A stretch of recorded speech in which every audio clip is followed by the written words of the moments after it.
essayer de lancer.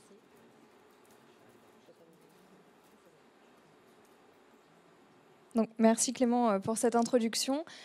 Comme Clément vous l'a précisé, donc l'enquête, elle avait une problématique principale, celle de connaître l'équilibre entre la vie professionnelle et la vie personnelle pour les managers de santé. Donc, dans la création de cette enquête, on a voulu se concentrer sur 4 grandes thématiques que vous retrouvez à l'écran. Donc, la première qui était le sentiment de dégradation des conditions d'exercice, notamment depuis la crise Covid.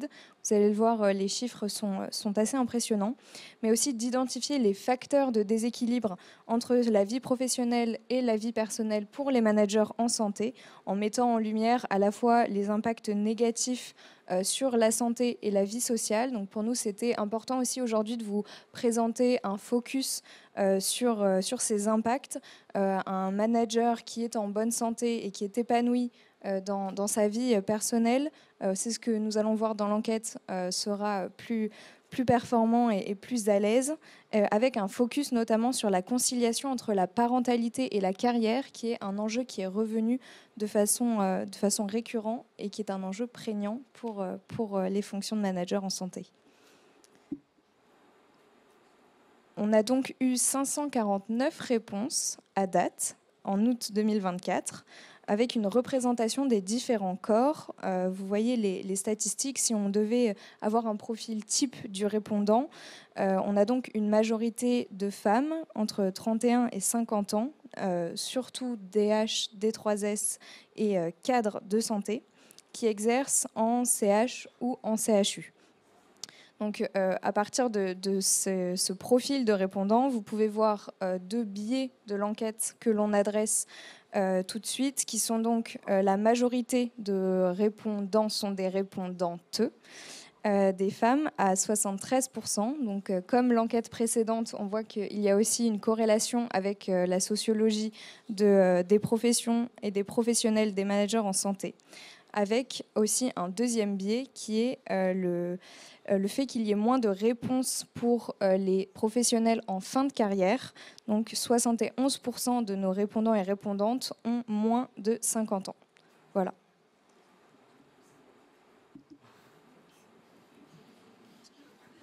Sur un élément majeur qui ressort de cette enquête, donc concerne la vie professionnelle post-Covid. On avait orienté plusieurs de nos questions sur cet item. Et donc on constate que plus de la moitié de nos répondants estiment que les conditions d'exercice se sont dégradées après la crise sanitaire. Et ils attribuent principalement cette dégradation à 3 facteurs. Les tensions RH, le climat social, et un manque d'écoute et d'échange. Quand on creuse un petit peu plus la question des facteurs de déséquilibre entre la vie professionnelle et la vie personnelle, on constate que près de la moitié de nos répondants jugent que le temps de travail consacré à la vie professionnelle est déséquilibré et attribuent ces facteurs à des causes à la fois conjoncturelles mais surtout structurelles.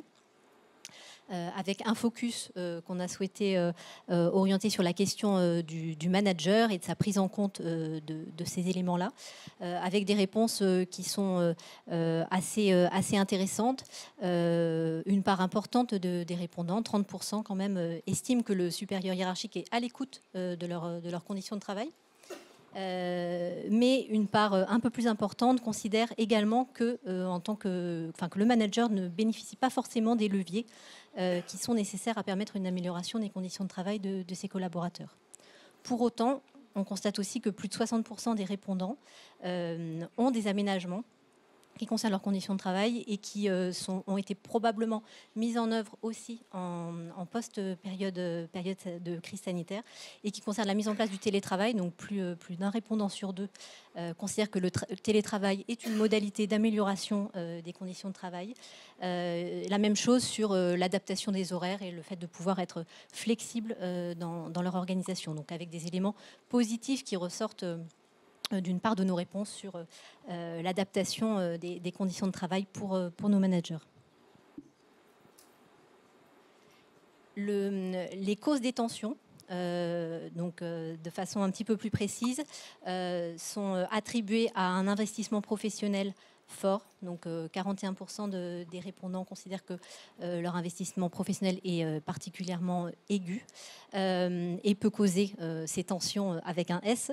L'organisation du travail également est mise en cause. Le fonctionnement en continu des journées, ainsi que les relations avec certains professionnels et la mission elle-même de manager qui contribue à générer ces tensions. De façon intercurrente, intervient aussi la question des interruptions de tâches, du reporting excessif et des contraintes budgétaires et territoriales. Un élément important, on a souhaité voir aussi comment nous investissions les temps de pause. Parce que les temps de pause, c'est forcément un temps où on va pouvoir éventuellement concilier des aspects à la fois personnels et professionnels. Le constat, c'est que nos collègues utilisent la majorité de leur temps de pause pour prolonger le temps de travail, notamment puisque deux répondants sur 3 consacrent leur temps de pause à la socialisation professionnelle. Donc ça, c'est un élément qui nous a relativement surpris dans l'enquête. On y reviendra après, mais la part, notamment par exemple consacrée aux loisirs, est très faible et jugée insuffisante par nos collègues. Les activités comme la veille ou la lecture des mails sont aussi importantes dans ces temps de pause personnelle. Et l'organisation personnelle intervient finalement après tout le reste pour un répondant sur 5. Et en matière d'adaptation, finalement, comment nos collègues s'adaptent à ce déséquilibre-là qui est manifeste, par une capacité d'échappement peut-être, en songeant à quitter leur emploi. Donc c'est le cas pour près de 70% des collègues qui ont en tout cas au moins une fois pensé à quitter leur poste, mais également en adaptant leur stratégie de carrière et en refusant ou renonçant à certains postes, ou alors en constatant que dans leurs équipes, certains collaborateurs font le choix de refuser une promotion pour éviter un déséquilibre trop fort entre la vie professionnelle et la vie personnelle. Donc cette diapo résume à peu près ce que je vous ai dit. On a apporté un focus sur l'effet que peut provoquer ce déséquilibre dans les relations avec les collègues. Donc 40% de nos collègues pensent qu'un investissement professionnel trop fort nuit à leur relation avec leurs collègues ou leurs collaborateurs. Et dans les questions qu'on a posées, on a aussi constaté que le fait d'être toujours soumis à des interruptions de tâches, d'être plongé dans la lecture des mails au quotidien, y compris lors des réunions de travail, nuit bien sûr à la concentration et aussi aux relations professionnelles ou à la qualité du travail professionnel qui peut être fourni.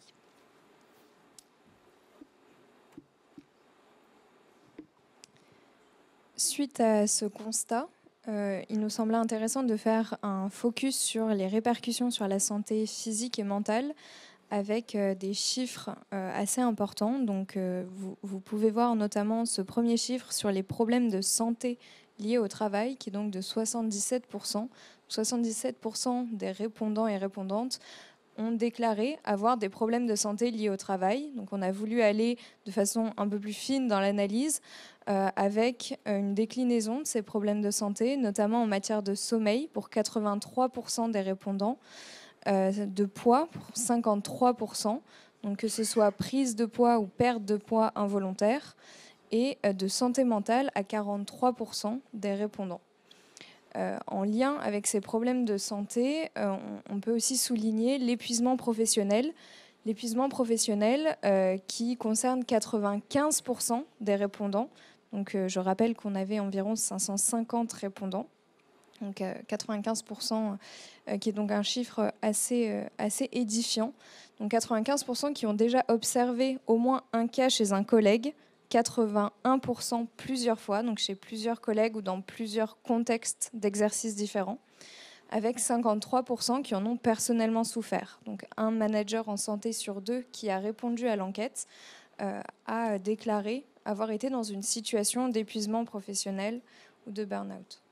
77%, c'était le chiffre des répondants et répondantes qui continuent de penser à leur travail en dehors des horaires de travail. Donc ce qu'on a appelé ramener du travail à la maison et qui peut être à la fois le reflet d'une charge mentale et d'un impact de la vie professionnelle sur la vie personnelle en dehors de ces horaires. Alors même que seulement la moitié des répondants exprimaient un sentiment d'accomplissement de leurs tâches, de leur travail à la fin de cette journée de travail. Voilà, donc 77% qui continuaient à y penser, alors même que la moitié quittaient leur poste avec un sentiment de ne pas avoir accompli leur mission. Et donc, on s'est nécessairement intéressé aux répercussions sur la vie sociale et la vie, particulièrement la vie familiale. Donc, en faisant le constat que 71% des collègues qui ont répondu à l'enquête considèrent que leur exercice professionnel a généré des tensions au sein de leur couple. Donc 2 collègues sur 3. Un chiffre un peu moins significatif, on a cherché à aller jusqu'au bout et savoir si justement ces tensions avaient pu conduire à des ruptures. Donc 12% des répondants considèrent que oui, ce qui est déjà un chiffre notable. 36% de nos collègues nous indiquent que leur travail a contraint l'exercice professionnel de leur conjoint. Que ce soit en termes de mobilité ou de fonction. Que les tâches domestiques aussi s'en trouvent impactées. Un peu plus d'un collègue sur 2 fait état d'une répartition déséquilibrée des tâches domestiques, donc bien sûr au détriment du conjoint. Et on en parlait tout à l'heure, la question du temps de loisir qui revient comme étant finalement le temps qu'on contraint. Après avoir contraint le temps personnel, on contraint aussi donc le temps et le temps familial, on contraint aussi le temps de loisir. Donc 3/4 de nos collègues considèrent qu'ils n'ont pas suffisamment de temps de loisir personnel. Donc ce chiffre aussi est particulièrement illustratif. En matière de parentalité, puisqu'on vient de parler des conjoints, parlons des enfants. On s'est intéressé au projet d'enfant pour constater qu'un collègue sur 5 indique qu'il a reporté, voire annulé un projet d'enfant en raison de ses obligations professionnelles. Voilà, ce qui est quand même un chiffre important. Pour autant, 4 de nos collègues sur 5 pensent que la profession est compatible avec la parentalité. Mais à quel prix? Au prix de grands sacrifices, ou en tout cas c'est comme ça que la moitié d'entre nous l'analyse. Et une autre partie considère également qu'ils n'ont pas bien réussi, notamment après la naissance d'un enfant, à concilier leur vie professionnelle et leur vie personnelle. Donc la question du retour au travail après un congé maternité, notamment pour les femmes, a été posée avec la question des adaptations que proposent les managers à cette occasion. Après avoir dressé ce constat, on avait dans l'enquête une question ouverte pour pouvoir justement chercher des solutions, pour aller vers une culture de l'équilibre vie professionnelle, vie personnelle. Donc pour vous faire un bref point méthodologique, on a cherché parmi les champs lexicaux des répondants les grandes thématiques. Donc on vous propose une analyse autour de 6 points clés avec des exemples de verbatim, des exemples issus de l'enquête et donc des réponses des différents collègues. Donc le premier point qui était sur la sensibilisation, donc aller vers cette culture de l'équilibre vie professionnelle, vie personnelle. Donc on vous a notamment mis cette phrase « Prendre soin de soi, c'est prendre soin des autres. Un directeur doit faire montre d'exemplarité en la matière. » Donc cette notion d'exemplarité va avec la sensibilisation, de pouvoir diffuser aussi des bonnes pratiques, qui va être notre deuxième point, la formation et les bonnes pratiques. Donc pour pouvoir permettre aux différents collègues, aux différents managers, d'avoir accès à la fois à des formations, à la fois à du coaching, autant sur le management d'équipe particulièrement que sur la gestion du temps d'une équipe professionnelle ou personnelle. Parce qu'en effet, l'accompagnement a aussi vocation à être au niveau de la vie familiale. Donc, on a aussi un biais dans l'enquête qui était, on vous a beaucoup parlé de parentalité, mais il n'y avait pas que les enfants, il y a aussi les ascendants à prendre en compte et la vie familiale dans sa complexité plus généralement. Donc on vous a mis pour cela 2 phrases au niveau de l'accompagnement pour la vie familiale, donc à la fois prendre en compte cette vie familiale dans son ensemble, mais aussi préparer de façon concrète cet équilibre vie professionnelle, vie personnelle, avec notamment la période clé et charnière du retour du congé maternité ou du congé paternité. On avait notamment beaucoup de verbatim et des répondantes qui nous montrait la violence du retour du congé maternité. On avait ensuite la notion d'allègement et de simplification qui n'est pas seulement à échelle des établissements, mais aussi à destination des tutelles. Donc, on avait par exemple cette phrase « La prise de conscience par nos tutelles face à la démultiplication des réunions des enquêtes » avec un fort volet territorialisation de l'exercice. On en a un peu parlé avec l'enquête précédente, on la retrouve dans celle-ci, la notion de l'allègement et de la simplification pour justement limiter les interruptions de tâches ou des réunions qui apparaissent comme chronophages pour les répondants et répondantes de l'enquête.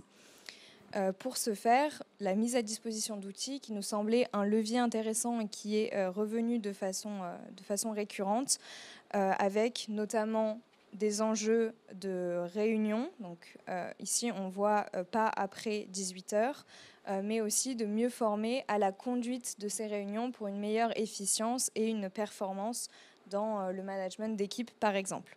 Et enfin, on retourne sur cette culture de l'équilibre pour la communication avec une véritable sensibilisation, mais aller plus loin et communiquer sur les réalités du quotidien des managers de santé. Et c'était aussi une des volontés de cette enquête, de pouvoir objectiver la réalité de l'équilibre vie professionnelle et vie personnelle afin de pouvoir proposer des axes d'amélioration. Donc ces pistes de travail pour la poursuite des actions que nous vous proposons aujourd'hui sont déclinées en trois thématiques principales. La première qui va être sur l'accompagnement afin d'œuvrer en faveur des carrières hospitalières, des carrières des managers en santé, au niveau de la fonction publique en général, donc au niveau des tutelles, mais en particulier du CNG.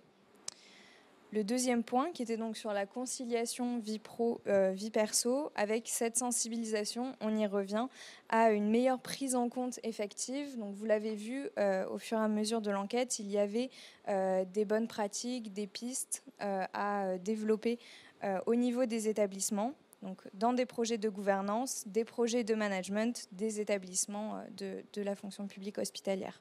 Et finalement, le groupe Égalité vous propose de centraliser ces bonnes pratiques, des exemples qui sont mis en place dans différents établissements. Et vous le verrez avec la remise des prix qui peuvent être éclairants et qui peuvent être dupliqués. Donc ce kit des bonnes pratiques qui sera publié pour une meilleure conciliation vie pro, vie perso à destination des managers en santé. Quotidien. Je me demandais si vous aviez des chiffres sur l'accès aux 80% pour élever un enfant, chez les hommes comme chez les femmes. Et chez les directeurs, j'ai l'impression que c'est assez peu pris. Est-ce que vous savez si... est-ce que vous avez des statistiques sur ce 80%? Merci. Alors on ne l'a pas requêté. Je ne sais pas si c'est dans le rapport d'activité des catégories directeurs du CNG. Les collègues responsables de catégorie pourraient peut-être nous le dire, mais je ne suis pas sûr. Je ne pense pas. Alors, je pense que c'est effectivement une information qui est au niveau des établissements qu'on n'a pas requêté, qu'on aurait pu, en effet. Y a-t-il d'autres questions? Non? Ah, merci à vous.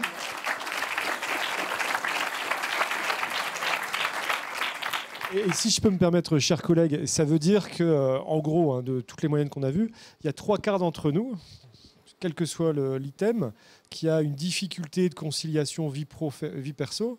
C'est intéressant de se le dire. ou qui ont connu, ou qui le connaissent au moment, ou qui le connaîtront. Donc on est tous concernés. C'est premièrement intéressant pour se dire qu'il ne faut pas avoir peur de le dire, parce que votre voisin est concerné. Voilà. Et deuxièmement, ça veut dire qu'on est tous acteurs pour que ça change. Donc à nous, demain, dès demain, dès ce soir, dans nos établissements, d'appliquer des règles simples qu'on a pu voir. Hein. Pas de réunion qui commence après 17h, sauf exception. C'est déjà beaucoup. C'est déjà beaucoup pour tous les collaborateurs. Donc la balle est dans notre camp aussi. Merci à vous et je vous rends la parole.